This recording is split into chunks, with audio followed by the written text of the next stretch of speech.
I wasn't supposed to be paying attention.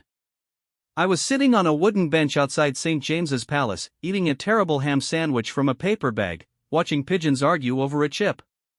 Tourist stuff. Nothing important. The kind of afternoon that doesn't ask anything of you. Then, I heard her. Not a scream. Not a scene. Just a woman, maybe 60, silver hair cut close to her head, a lanyard around her neck that said Royal Households Press Office, saying to the man beside her, very quietly, like she was reminding herself more than telling him, they don't know yet. They never really know until it's on their heads. The man nodded.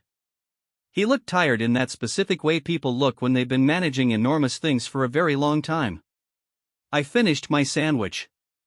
I kept watching.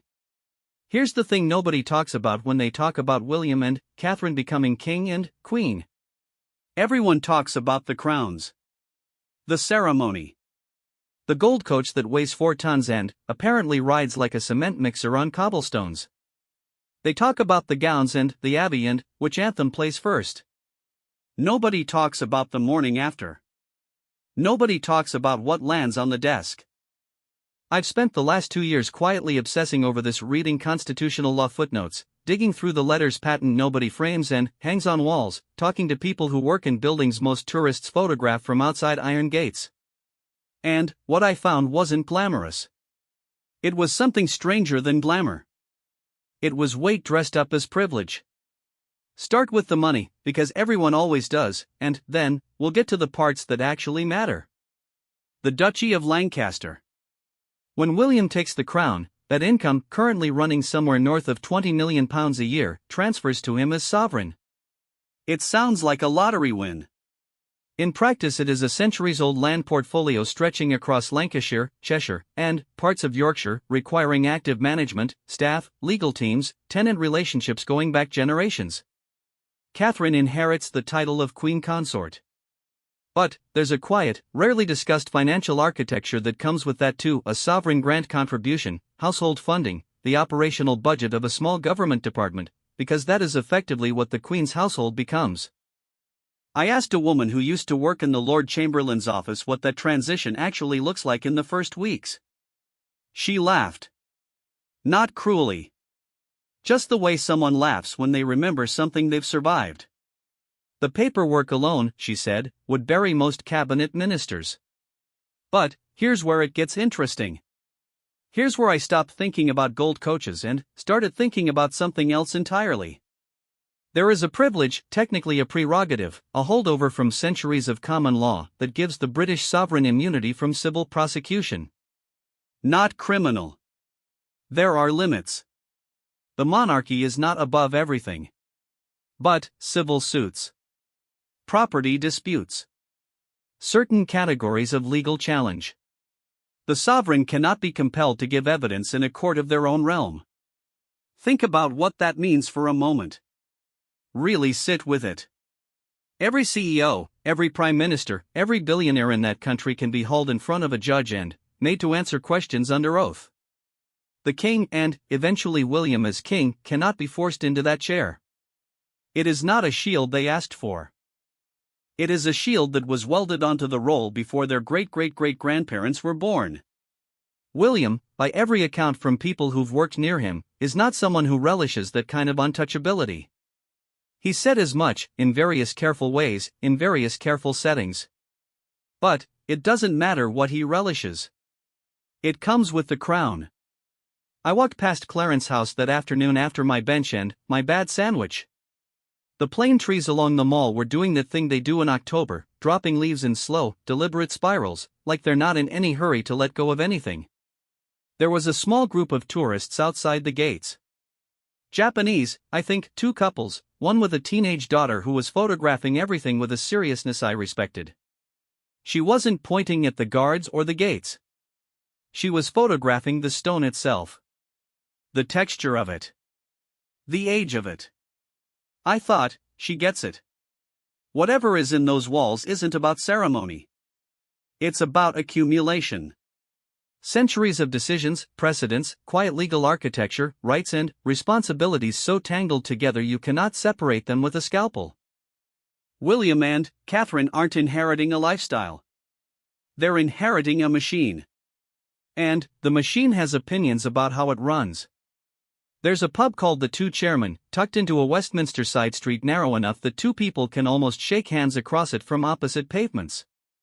I was there on a Tuesday, nursing a pint, when the man across from me retired, former mid-level civil servant, the kind of person who spent 30 years in rooms where nothing exciting happened and everything important was decided, leaned forward and said something I've been turning over in my head ever since. "The privileges are not the interesting part," he said. "The interesting part is that most of them can't be refused." He wasn't being dramatic. He was being precise. Let me explain what he meant. When William becomes king, he becomes, automatically, constitutionally, without a ceremony or a signature, the supreme governor of the Church of England. Not a figurehead role. A governance role. The appointment of archbishops, bishops, deans. The approval of significant ecclesiastical decisions. The formal head of an institution with over 1 million regular worshippers, thousands of buildings, schools, charitable arms reaching into communities across the country.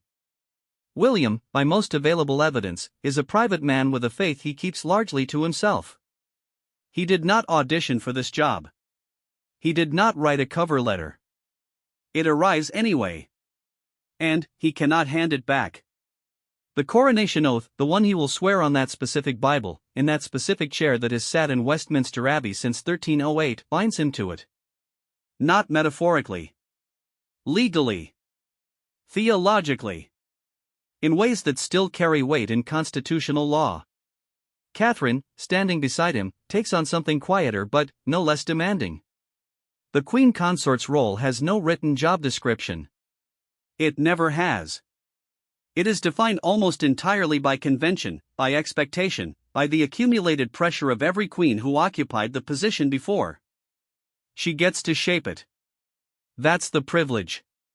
The constraint is that the shaping happens in full view of about 67 million people, a significant portion of whom have very specific and mutually contradictory ideas about what she should be doing with it. Here is something I didn't expect to find. The Duchy of Cornwall, which William has held as Prince of Wales, passes to the next in line when he becomes king.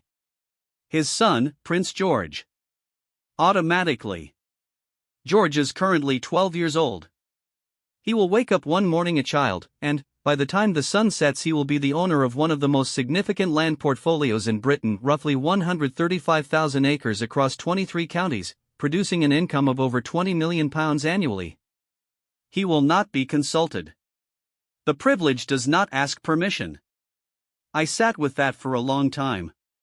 A 12-year-old boy, probably thinking about football. When Charles dies, every one of those, the letter boxes, the official stamps, the military insignia, the cap badges of every regiment, begins the process of changing. Not immediately. The old ones are used until they're depleted. But, for about 3 seconds, she was just a person laughing at something funny. And I thought about what it means that in some number of years, nobody knows when, and everyone pretends they're not counting, that laugh will belong to the Queen of the United Kingdom, the Commonwealth realms, the defender of the faith, the supreme governor of the Church of England. The laugh doesn't change. She looked at me like I'd asked what water was. Here is what I mean. Buckingham Palace. Sandringham. Balmoral. Windsor Castle. Because the privilege and the obligation are the same thing, wearing different hats. Margaret finally picked up her flat white. It was cold by then. She drank it any. They'll still be there, waddling along that embankment, when William and Catherine are long gone and the ciphers have changed again and the stone has been repointed and the crowns are back in the tower under glass. I stood by the water for a while. Thought about a woman laughing in a yellow-beige room. Thought about a 12-year-old who will one day own 135,000 acres before he finishes secondary school. Thought about what it means to inherit something you can't refuse and can't put down and can't fully understand until the morning it arrives. Then, I went home. The pigeons were still arguing over that chip. Some things don't change regardless of who wears what.